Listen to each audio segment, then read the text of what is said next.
final segment of this discussion where we look at how public policies are contributing to very unhealthy lifestyles and the deaths of millions and millions of people.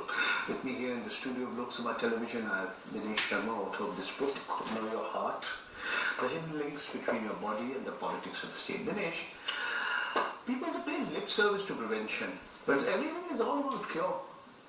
You're doing nothing to prevent people from having heart attacks, but then you're putting out these big advertisements of all the clinics where you have to go through, you have to put a stent into your coronary arteries, you have to sort of do a bypass, etc., etc.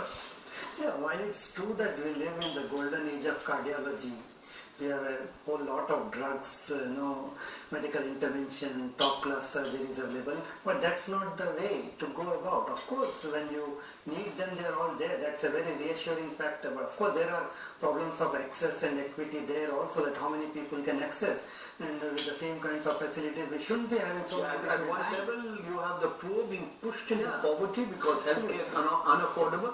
At another level, you are encouraging medical tourism. You treat this whole as a business to earn money, foreign exchange. Mere availability of the drugs and medical intervention doesn't mean that people are not going to die because of due to cardiovascular diseases, because lot many people still don't have access. We have still the golden hour after an heart attack is that we are not able to take most people to hospitals because we have congestion on the road. So there are factors like that.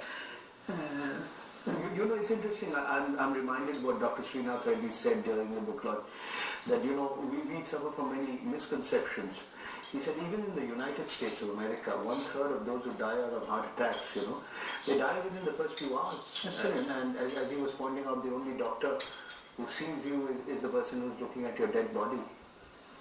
So prevention is important in that context, and as it's been often said, and you also mentioned, that prevention is a nameless thing because people cannot take credit. The beneficiary is anonymous. Yeah, because whereas you can take credit for saving a life.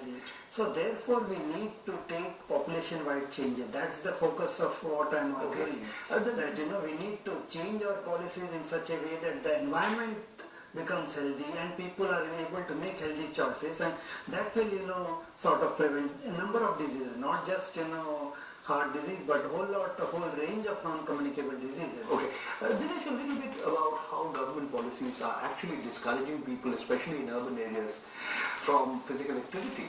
I mean, whether it's the green spaces, the parks, the walking areas, the cycling areas, the pedestrian, the places where people can walk. I know our urban development policies or urban transport policies or city planning policies have moved in such a way that spaces available for walking and cycling and non-motorized means of transport have diminished a great deal. I mean, cycling is practically, if you remember, seen in say Parliament Street 40 years ago, you would have found a lot more people coming to work on cycles, and today you hardly find anybody coming to work on cycles. I studied at Delhi University, Dinesh. My professors who were like big guns, they were internationally renowned. They would put these little clamps so their trousers wouldn't get stuck in the bicycle. They would come cycling to work. Maybe they lived a few kilometers away. Yes. So the government policies have moved in such a way that all this is encouraging motorized personal transport. For example, you have constructed so many flyovers. You're constructing where pedestrians are not, cyclists are not. They have to take such a long detour that they are discouraged from taking a cycle to work or to your nearby areas. And you are making places for parking more and more. Of course, it's a double-edged game. On one end you say our roads are getting congested. On the other hand, you're creating more places for cars to move. For example, in Delhi, one particular stretch to remove 3 traffic signals and make a stretch of 2.5 kilometers signal free, they spent 330 crores by constructing 3 flyovers. So that investment is going for only one set of road users, that is car users, which is a minority, believe me, because though they hog a lot of space, but they are moving very few people. Correct.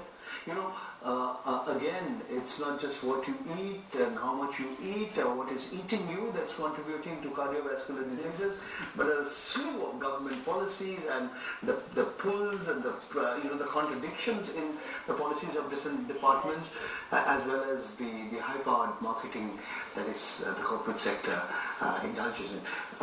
Before we conclude, let's go back to where we began. More and more people are dying of cardiovascular diseases, certainly in this country, than ever before. More and more young people are dying of cardiovascular diseases, heart attacks and strokes than ever before. More and more people are dying who were earlier presumed to be relatively immune from such ailments, those who lived in rural areas, those who lived in the less economically underprivileged sections of the population. Yet, this is spreading like, as doctors say, medical practitioners say, like an epidemic among the less educated people, the lower income groups. As it's called, there's a reversal of the social gradient. Now tell me, what according to you, if I ask you to recommend some key interventions in public policy? Politicians have to balance the interests of different stakeholders. There are pulls and pressures, there are lobbies. I mean, let's be realistic. The corporate sector is hugely influential. I mean, those are powerful lobbies, and we know about the nexus between business and politics. If I ask you to outline what according to you should be the key interventions? No, if there are lobbies which are promoting all this, then we need a lobby for health, I would say. And health promotion should become a major, tool for, prevention of cardiovascular diseases as well as lifestyle diseases. And there are a number of... So you're saying the Prime Minister here is saying Swachh Bharat Abhiyan, Clean India campaign. He should have a similar campaign on a healthy India, right? No, I will not call it a campaign on the similar line, because there are complex issues, as I pointed out in the book and also as we have discussed it. First, we have to discourage these risk factors, or the direct support of government should stop in the first step towards the healthy way. I would say that direct subsidies and grants should stop. As you say, almost 1,000 companies in this country who are getting direct grants and subsidies to make a range of processed foods, and it's not just jams and pickles, but beer and wine. Yes, go on. Absolutely. So direct support or subsidies which are being given for food processing industry, tobacco industry, or including for spread of motorization or use of personal transport should stop, because the moment you create a parking space for a car, the government is subsidizing, And the underground parking cars which are being built in Delhi and several other places, the subsidies comes to about 1 crore for parking of 5 cars, which is a personal, use. So government by the well-off sections of society.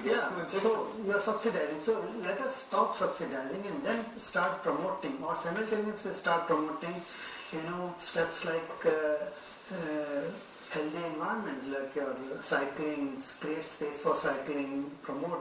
I would say have food promotion boards instead of having a wine promotion board which Government of India supports, or a tobacco board, or a directorate for tobacco development. Let's have a directorate for food development. Let's have a mango promotion board. Horticultural missions. Yeah, but you don't have that kind of a direct support as actively as you're supporting tobacco and other industries. Dinesh, we're almost at the end of our discussion. If I want you to leave behind some key messages, some key takeaways to those who've been listening to you, hearing you, how would you flag those key messages?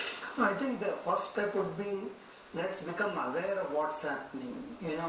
Let's become aware of the fact that we are undergoing a change, in the past, say, 30 years. Our food habits have changed, and your food environment has changed, your physical environment where you live has changed.